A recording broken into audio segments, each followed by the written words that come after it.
Georges Mercier, analyste et doctorant en sciences politiques à Sciences Po, Université de Montréal. Le Parti québécois a fait une sortie surprenante hier, disant vouloir faire le troisième lien. Franchement, j'avouerais que comme question de l'urne, le troisième lien, je n'avais pas vu ça venir. Troisième lien, mais entièrement dédié au transport en commun. Ouais, c'est une drôle d'annonce parce qu'essentiellement, sur cette annonce-là, elle ne plaît à personne.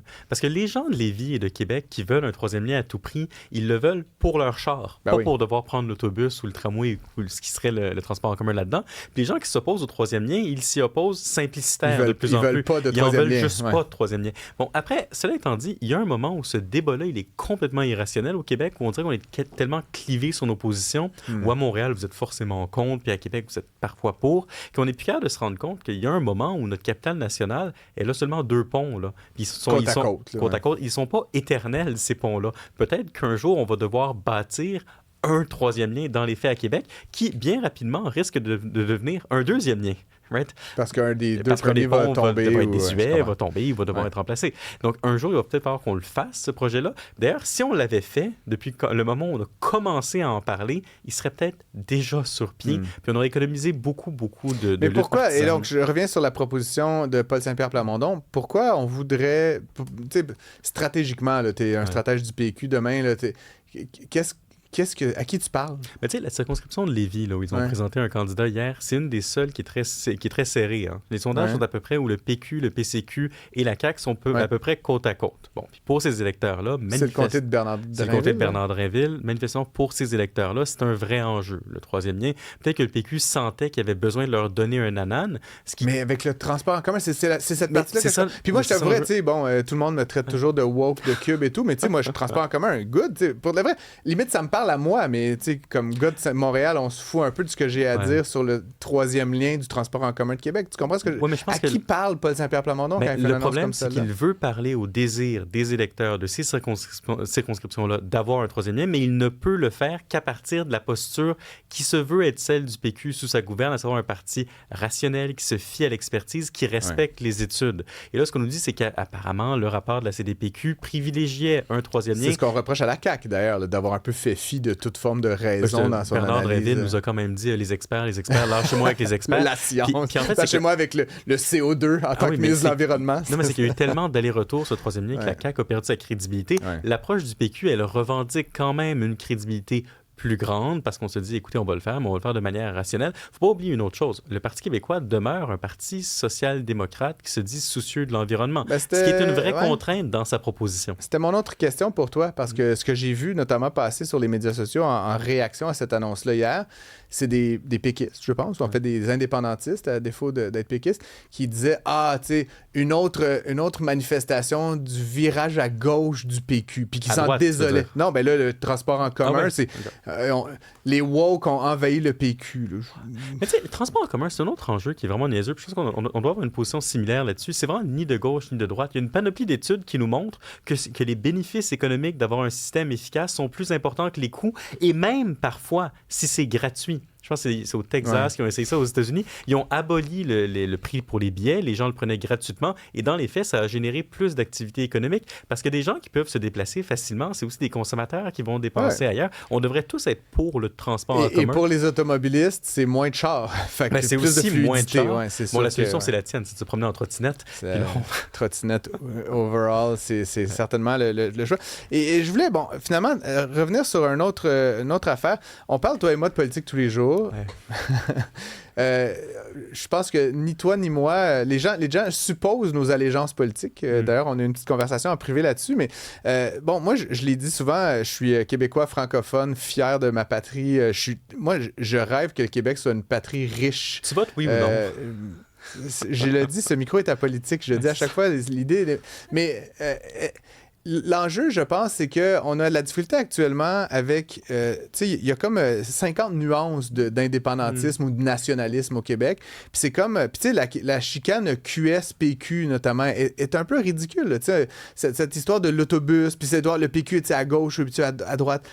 J'ai l'impression qu'il y a comme beaucoup de mauvais sang qui se fait entre des gens qui auraient, au contraire, plein de choses à se dire. Tu sais. Moi, je suis le premier à être nationaliste, fier de ma patrie, fier du Québec, vouloir vouloir que le Québec réussisse. Et pourtant, je me fais constamment rentrer dedans par des gens qui pensent comme moi, mais que parce que je ne marche pas la ligne droite d'un parti ou d'un autre, là, je dois être donc l'ennemi. Mais il y a quelque chose d'un peu, un peu repoussoir là-dedans. Okay, là, je dis moi, mais je sens qu'il y a plein de nos auditeurs qui sont pas inféodés à une seule ligne de parti et qui se font constamment accuser d'être ceci ou cela. Il y a plusieurs éléments ici. D'abord, on est tous pour la tarte aux pommes, donc forcément, ce serait bien que tout le camp national s'entende et veuille travailler en commun à bâtir un Québec fort. Je pense que pour vrai, si on veut faire un pays, il va falloir. Non, mais c'est certain qu'un jour, si on veut gagner un référendum, mais gagner un référendum, c'est pas la même chose que remporter une élection provinciale. C'est pas les mêmes calculs, c'est pas les mêmes enjeux. Évidemment, dans une campagne référendaire, il va falloir, au plus sacrant, que Québec solidaire s'entende avec le Parti québécois. Maintenant, je pense Mais quand ça fait 2 ans que tu te fais de lancer de la bouette par l'autre parti, puis je n'accuse ni l'un ni l'autre. Oui, mais la grandeur d'âme, oui, mais la grandeur d'âme, c'est d'être capable de passer par-delà ça pour l'intérêt supérieur de la patrie. Oui, j'ose y croire. J'aime ça être naïf. Cela étant dit, je pense qu'un élément qui explique parfois pas la méfiance ou les craintes de certains péquistes par rapport à certains discours médiatiques, c'est qu'il faut quand même reconnaître que le PQ est un parti indépendantiste. Et sa prémisse de base, c'est que le Québec est en partie dominé par le Canada, qu'il doit s'émanciper pour en sortir. Dans ce contexte-là, c'est tout à fait normal de concevoir qu'il y a des intérêts qui ne veulent pas l'émancipation des Québécois et qui vont tout mettre en œuvre parce que historiquement, ils ont tout mis en œuvre pour empêcher le peuple québécois francophone d'atteindre sa pleine maturité politique, donc d'être libre et souverain. Puis je tiens à dire, exemple, on a passé l'été du côté de Radio-Canada et la presse à essayer de nous faire croire que Christine Fréchette avait le vent dans les voiles. Je suis désolé, après on regarde les sondages, puis elle n'a pas du tout le vent dans les voiles, Christine Fréchette. Donc quand on a un appareil médiatique qui tend quand même à être très, très défavorable au PQ, autre exemple de ça, pense à l'épisode des artistes avec PSPP, où il dit certains artistes font de la plaventrice devant le fédéral, ce qui est vrai parce qu'ils ont besoin de leurs subventions, puis ils veulent faire leur art. Bon, on a passé tellement de temps à parler d'un seul petit commentaire parce qu'on voulait tenter de plomber d'une certaine manière Paul Saint-Pierre Plamondon. Bon, il y a une panoplie de monde qui ont des intérêts quand même dans le milieu médiatique québécois à ce que le Québec ne soit pas souverain. Mais ça fait en sorte que des conversations qui tentent de trouver un équilibre ou qui tentent de travailler dans la nuance sont toujours rapidement campées dans des espèces de... dans un bloc ou dans l'autre. Tu sais, t'es soit l'un, toi soit l'autre. Il y a comme aucune tolérance à la nuance ou à l'ambiguïté, alors qu'il me semble, en tout cas, puis je réitère, tu sais, pour faire un pays, pour faire élire même un parti, à un moment donné, si ton autobus il est très, très, très étroit, puis c'est ce qu'on voit avec QS, puis dans une certaine mesure avec le PCQ, c'est quand tes œillères sont tellement étroites que n'importe qui est un petit peu...